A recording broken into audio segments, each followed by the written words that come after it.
그래서 오늘은 이해찬의 좌파 장기 집권론을 주제로 해서 오늘은 방송을 하겠습니다.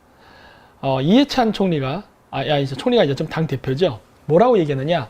20년 집권해야 내가 해야 할 마지막 소임 해가지고 10년으로는 정책 뿌리 뽑히기는 10년으로는 정책 뿌리 뽑히는 걸 경험했다 해서 이해찬 의원은 그러면서 유럽에서도 개혁 정책이 뿌리 내리기 위해 영국 노동당이나 독일 삼인당이 4년간 4팀 정도로 16년간 일했다며 개혁 정책이 뿌리 내리려면 20년 정도는 집권하는 계획을 가져야 한다며 거듭 20년 집권론을 거론했다라는 얘기예요. 장기 집권하겠다는 겁니다. 사실 모든 정당이 그렇지만 장기 집권을 하기를 원하지 않는 정당은 없을 겁니다. 당연히 이야기할 수 있어요. 모든 정당, 좌파건 우파건 모든 정당은 장기 집권을 지향합니다. 그것이 가능하든 불가능하든 상관없이. 자, 이제 문제는 방법이에요. 자, 그래서 더민주당 대표 이해찬 260석 빈말이 아니었다. 진짜로 원한다는 겁니다. 네, 원합니다. 아까 얘기했듯이 모든 집권자들은 다 원해요. 그래서 민주당에서 올 3번째 터져나온 20년 집권론. 그러니까 민주당은 지금 지속적으로 자신들이 장기 집권을 하기 위한 준비를 하고 그 포석을 지금 놓고 있는 겁니다. 그리고 이거 농담 아니라고 지금 여기서도 얘기하죠. 그리고 실질적으로 그것을 하기 위한 전략을 만들고 그것을 구사하고 있습니다. 자, 여기 보시면은 근데 요 민주당의 20년 장기 집권에 보면 제가 노란색 친 거에 빨간색 쳐놨죠? 민주연구원이라고 써놓은 겁니다. 그러니까 민주당의 20년 장기 집권론을 준비하면서 민주당의 싱크탱크 기관이죠. 그래서 한번 기사를 읽으면은 민주당 이해찬 의원은 지난 25일 당 싱크탱크인 민주연구위원 인터넷 방송에 출연해 김대중 정부와 노무현 정부 2번 정도로는 정책이 뿌리를 못 박았다. 적어도 4번, 5번은 계속 집권해야 정책이 뿌리 내려서 정착이 된다고 했다. 이 의원은 오랜만에 집권했는데 계속 집권해야 한다. 영구 장기 집권은 아니고 계속 연속 집권이라며 이 일을 위해 마지막으로 정치적 역할을 해야겠다고도 했다라고 해서 민주연구원이라는 게 나옵니다. 잘 기억해 두십시오. 민주연구원. 자, 그러면서 같은 신문 기사입니다. 이해찬 대표가 뭐라 얘기했느냐? 민주당은 20년 집권론을 현실화하는 데 있어 6월 지방선거 압승과 개헌을 필수 요소로 보고 있다.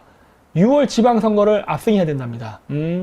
이미 지나간 일이지만 김민석 민주연구원장은 지난 24일 대전 당 행사에서 민주당 정권이 10년, 20년 계속 갈 수 있는 소명감을 갖고 이번 지방선거와 개헌을 준비해야 한다고 강조하기도 했다.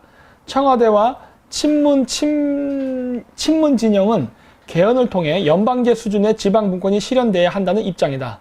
아울러 민주당 의원들 사이에서는 문 대통령 다음을 이을 차기 대선 주자로 친문 성향 A 의원, 시민단체 출신 B 의원 이름이 거론되기도 한다. 한 의원은 농담인지 진담인지 모르겠지만 차차기는 누구라는 말까지 나온다고 했다라고 해서 지금 민주당은 민주연구원이라는 싱크탱크를 이용해가지고 20년 장기 집권 프로젝트를 위해서 먼저 6월 지방선거 압승을 목표로 했다라고 했어요. 물론 지난 지방선거입니다만 이런 식으로 해서 차근차근 단계적으로 이것을 하고자 하는 계획이 있습니다. 여기까지 보면은 특별한 문제 없어요. 왜? 모든 정당은 장기 집권을 하기를 원하니까. 자, 그럼 뭐가 문제가 되느냐? 요겁니다. 중국 공산당 당교와 정책 협약을 맺겠다는 양정철이라는 기사가 나왔어요. 꽤 최근 기사죠. 자, 여기 보시면 더불어민주당 산하 민주연구원이라는 게 나옵니다. 아까 제가 기억하라 그랬죠? 민주연구원이 뭐 하는 기관이다? 민주당 20년 장기 집권 프로젝트를 하는 기관입니다. 그리고 그 첫 단추로서 지방선거의 압승을 주장하고 있는 거예요. 그런데 얘네들이 바로 오는 10일 중국 공산당 중앙당교와 정책협약을 체결한다고 4일 밝혔다. 국제적 정책 연결망 구축에 돌입한다는 취지이지만 일당 독재와 인권 탄압 등 중국 공산당의 반민주 요소까지 존중하고 받아들일 것이란 우려를 낳는다. 즉 뭐다? 얘들 우리나라의 군사 독재 정권, 친일 잔재를 청산하겠다라고 말을 하면서 지금 중국의 인민의 인권과 민주화를 탄압하는 중국 공산당과 손을 잡겠다는 얘기를 하는 거예요. 이게 무슨 아이러니입니까? 근데 여기서 보면은 중국 공산당 당교. 근데 여기 중간에 제가 빨간색을 치진 않았지만 여기 뭐라 나오냐면은 세 번째 패러그래프인데 중국 공산당 당교는 공산당 고급 간부를 양성하는 당 일원의 산실이자 최고 학부 기관이다 라고 나와요. 빨갱이 중에 빨갱이 기관입니다. 여기에 우리나라에서 소위 민주화 운동을 하겠다는 애들이 얘네들과 손을 잡고서 지방선거 압승을 계획하고 있는 거예요.